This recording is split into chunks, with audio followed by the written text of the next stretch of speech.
10 महाविद्याएं। एक काली, यह प्रथम महाविद्या है। माता का यह रूप कृष्ण वर्ण है और उन्होंने खप्पर धारण किया हुआ है। माता की जिह्वा अपने मुख से बाहर है। यह माता का उग्र स्वरूप है।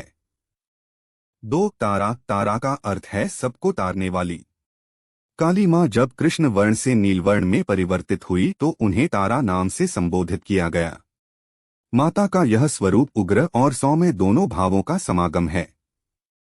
3 छिन्नमस्ता, यह माता का उग्र स्वरूप है जिसमें उनके एक हाथ में खड्ग है और दूसरे हाथ में स्वयं का कटा हुआ शीश है।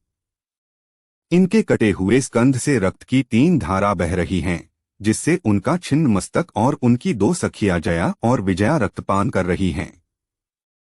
4 षोडशी, यह माता का अत्यंत सौम्य स्वरूप है।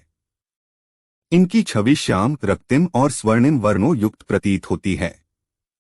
मां षोडशी को तीनों लोकों में सबसे सुंदर माना गया है, इसीलिए इन्हें त्रिपुर सुंदरी के नाम से भी जाना जाता है। 5 भुवनेश्वरी, माता का यह रूप सौम्य है।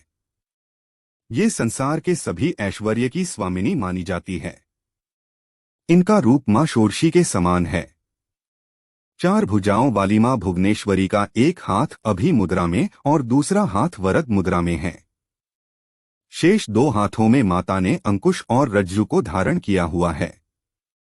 6 भैरवी, माता के इस स्वरूप में उग्र और सौम्य दोनों ही गुण समाहित है।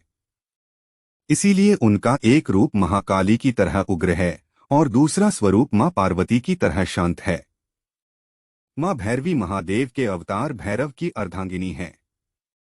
7 धूमावती, माता का यह रूप धूमवर्ण अर्थात धुएं के समान है।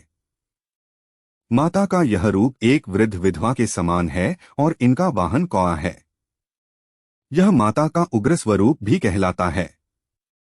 8 बगलामुखी, माता के इस रूप को पीतांबरा भी कहा जाता है। इस संसार में उठने वाली हर तरंग का कारक माता का यही स्वरूप है। मां बगलामुखी माता का उग्र रूप है। 9 मातंगी, शिव का एक नाम मातंग है और मातंगी शिव की अर्धांगिनी हैं। हरितवर्णी अर्थात हरे वर्ण में अवतरित हुई माता मातंगी चतुर्भुजा है। माता के इस स्वरूप ने लाल वस्त्र धारण किए हुए हैं। यह देवी आदिशक्ति का सौम्य स्वरूप है। 10 कमला, माता का यह रूप सौम्य है। इन्हें तांत्रिक लक्ष्मी के नाम से भी जाना जाता है। इनका संबंध तंत्र सिद्धि, समृद्धि और सौभाग्य से है। मां कमला कमल पर विराजमान हैं और अनेक आभूषण धारण किए हुए हैं। इनका स्वरूप स्वर्णिम है। मां के इन 10 रूपों और दुर्गमासुर की विकराल सेना के बीच घमासान युद्ध हुआ।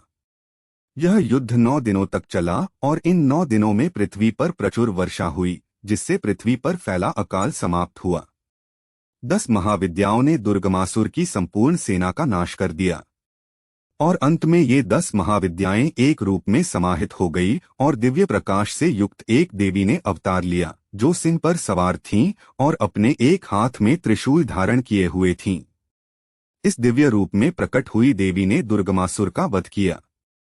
चूंकि माता के इस अवतार ने संसार को दुर्गति से बचाया और दुर्गमासुर का नाश किया, इसीलिए उनके इस अवतार को दुर्गा नाम से पुकारा जाने लगा।